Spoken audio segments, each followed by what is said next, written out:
ऋग्वेद का सुबोधभाष्य प्रथम मंडल 186वां सूक्त।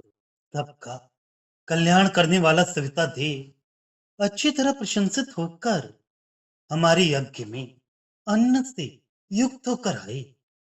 हे वरुण, हमारे यज्ञ में आकर तुम अपनी कृपा से हमें और संपूर्ण विश्व को भी जैसे हो वैसे आनंदित करो।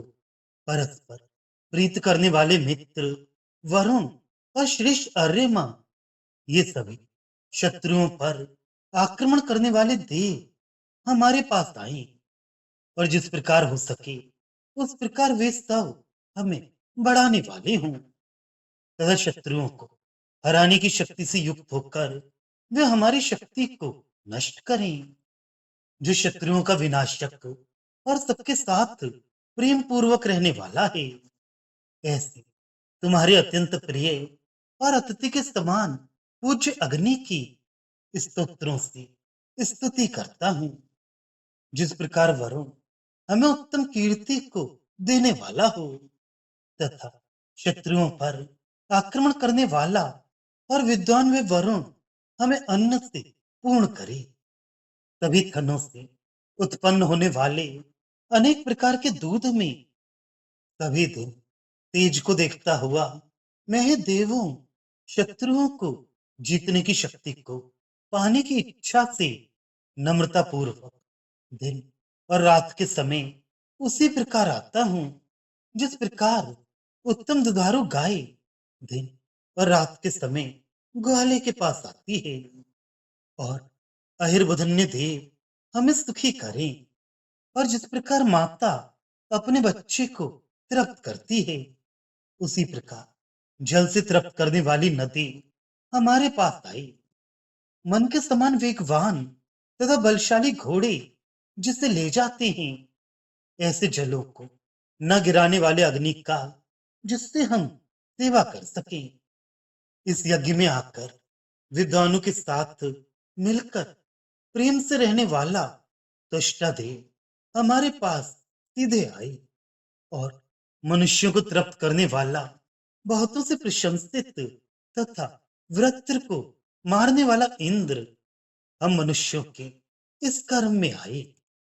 हमारी चारों ओर गति करने वाली बुद्धियां इस तरुण इंद्र को उसी तरह प्यार करती हैं जिस प्रकार गाय अपने बछड़ों को प्यार से चाटती हैं।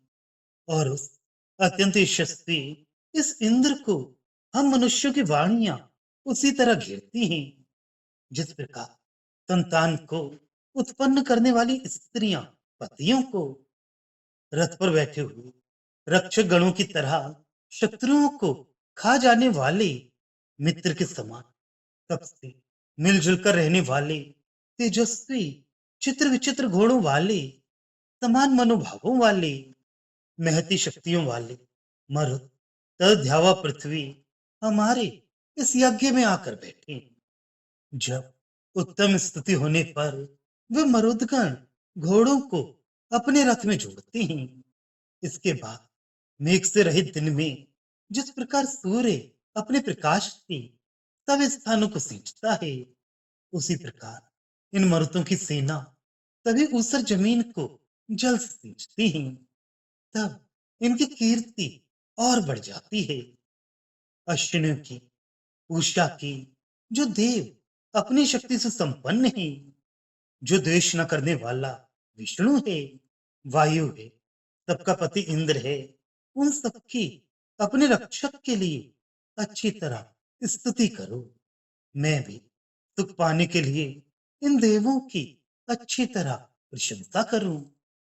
हे पूजा के योग्य देवों, ऐश्वर्य को प्राप्त कराने वाली जो दीप्ति देवों को प्रेरित करती है, वे तुम्हारी मनुष्यों की कामनाओं को पूर्ण करने वाली तथा उनको निवास कराने वाली वे दीप्ति हमारे अंदर हो ताकि हम धन अन्न बल और दीर्घायु प्राप्त करें।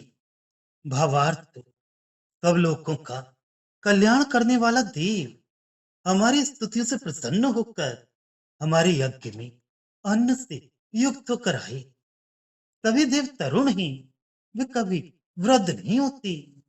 वे सभी देव अपनी कृपा से हमें तथा संपूर्ण विश्व को आनंदित करें। हित एवं स्नेह करने वाले वर्णीय श्रेष्ठ देव शत्रु को विनष्ट करते हुए हमारे पास आए और हमें हर तरह से बढ़ाएं और कभी भी हमारी शक्ति को क्षीण ना करें। ये अग्नि शत्रुओं का नाशक होने और सबके साथ प्रेम पूर्वक व्यवहार करने के कारण अतिथि के समान पूज्य है। उसकी हम हर तरह से स्तुति करते हैं। वरन हमें उत्तम यश प्रदान करे और अन्न से पूर्ण करे। सभी थनों से निकलने वाले गाय के दूध में सभी तरह का अन्न और तेज रहता है। दूध एक उत्तम अन्न है जो उत्तम तेज प्रदान करता है। ऐसी उत्तम तेज से युक्त होकर मैं शत्रुओं को जीतने की इच्छा से नम्रता पूर्वक देवों के पास जाता हूँ। यह अग्नि बिजली का रूप धारण कर मेघों में जलों को इकट्ठा करता है। इसकी किरणें मन से विवेकवान हैं और जल बरसाने वाली हैं। ये विद्युत रूप अग्नि अंतरिक्ष में रहकर आही अर्थात मेघ का विनाशक है। मेघों को मारकर पानी बरसाता है। उससे पानी पृथ्वी पर आता है और नदियां जल से भरपूर होकर बहने लगती हैं। और वे नदियां तब अन्न आदि उत्पन्न करके मनुष्यों को तृप्त करती हैं। विद्वानों से प्रेम पूर्वक व्यवहार करने वाला ये तुष्टा देव तथा मनुष्यों को तृप्त करने वाला तथा शत्रुओं को विनष्ट करने वाला इंद्र हमारे पास आकर हमारे कार्यों में सहायक हो। जिस प्रकार गाय अपने बछड़ों को प्यार से चाटती हैं, उसी प्रकार हमारी बुद्धियां इस इंद्र को प्यार करती हैं और उससे हमारी स्तुतियां उसी तरह संयुक्त होती हैं। जिस प्रकार संतान उत्पन्न करने की इच्छा वाली स्त्री अपने पति से संयुक्त होती है, रथों पर बैठे हुए रक्षक गणों की तरह शत्रुओं को विनष्ट करने वाले तथा मित्रों के समान परस्पर स्नेह पूर्वक रहने वाले तथा समान मन वाले ये मरुत तथा ध्यावा पृथ्वी हमारे यज्ञ में आकर बैठे। मरुदगण वायु हैं। जब वे शक्ति का उपयोग करते हैं तब मेघों से जल बरसाते हैं और उन जलों से ये ऊसर जमीन को भी सींच कर उपजाऊ बनाते हैं। ये काम इन मरुतों की कीर्ति को बढ़ाने वाला है। अश्विनों पोषण करने वाले अपनी शक्ति के आश्रय से रहने वाले किसी से द्वेष न करने वाले व्यापक देव वायु और इंद्र इन सब देवों की मनपूर्वक स्तुति करनी चाहिए। इनकी स्तुति करने से हर तरह के सुख मिलते हैं। देवों के अंदर जो तेज है वे विद्वानों को उत्तम कामों में प्रेरित करता है और वे मनुष्यों की सब कामनाओं को पूर्ण करके उनका जीवन उत्तम और श्रेष्ठ बनाने वाला है। उसे प्राप्त करने वाला मनुष्य उत्तम अन्न उत्तम बल और दीर्घायु से युक्त होता है।